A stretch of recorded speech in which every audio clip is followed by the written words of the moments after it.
So Rex, this cover photograph is from? That's from 1975. That's the first time we saw the whalers. First time we saw? First time we ever saw the whaling fleet was that photograph. That's the first time we were approaching them. The thing is, when Greenpeace was starting, what we wanted to do was we wanted to create an environmental movement. We thought, well, you know, there's a civil rights movement, there's a women's movement, this is all great, but there needs to be an environmental movement. We weren't really thinking of starting an organization. Right? That wasn't our plan. We weren't trying to make Greenpeace famous, we were trying to make the environment famous. I mean, the thing about Greenpeace in the beginning was it was pretty grassroots, and we didn't have any money, and it was all volunteers, and it was pretty crazy at times. But it wasn't just chaos. We were actually trying to think it through. You know, from the time of the first whale campaign in 1975, Greenpeace suddenly became instantly popular. Every time we were successful in making the nuclear weapons issue popular, or making the whales popular, or the seals popular, we also simultaneously made Greenpeace popular. And then people wanted to have Greenpeace offices all over the world. And, you know, our first response is, cool, open them up.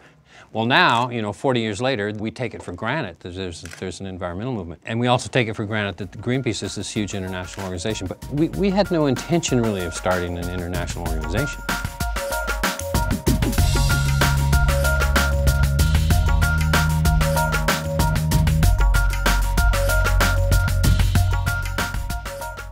The fact that Rex and the founders were journalists is a really important part of the whole narrative of Greenpeace 40-year history. Most of the movements tend, because they didn't have communications people and didn't have media folks in the founding, tend to speak to themselves. Right, because you see the idea of direct action, which we got from the Quakers really, and from Gandhi and from others, is the action has to speak for itself. When you get between a whaling boat and a whale, right, or when you sail a boat into a nuclear test zone, you want to create an action where anybody can see that photograph on the front page of their newspaper anywhere in the world, and they can immediately understand what's going on. Because remember, I mean, the whole idea is to go directly to the consciousness of the public. You have to say things in a way that is going to help the person digest the idea that you're trying to say. And humor is one of them. Better to look silly sometimes than to even mock yourself and go, oh, you know, there we go again, you know, doing some crazy stunt, you know. Because if you laugh at yourself, it helps other people take you seriously. It's like a reverse cycle. It's like if you always take yourself too seriously, everybody else starts getting skeptical. Like, yeah, you should let other people take you seriously. Yeah, you should behave in a way. No, Rex is absolutely right. You got to behave in a way that others feel disarms them somewhat. Disarms them. I've been saying in lots of media work and so on that, you know, the struggle for environmental justice is not a popularity contest. Right. It's about speaking truth to power, it's about bearing witness to what's happening, and it's about actually saying some really hard, uncomfortable facts, such as the waters are going black, the trees are disappearing, the fish are, you know, gone, either contaminated, gone, or poisoned. And when you put that kind of reality on the table, it tells us that we have to actually go back to the prophecy of the warriors of the rainbow, right? You know, we have reached that. The prophecy is with us now. Right.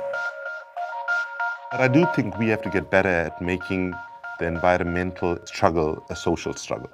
We have to break the dichotomy that the agenda of environmental justice is in contradiction with the agenda of social and economic justice. Right. If you talked about defending forests 10 years ago, in a lot of the imagination, it was about biodiversity, tree huggers, people who love trees just for the sake of the beauty of the trees. Now, that's legitimate in itself.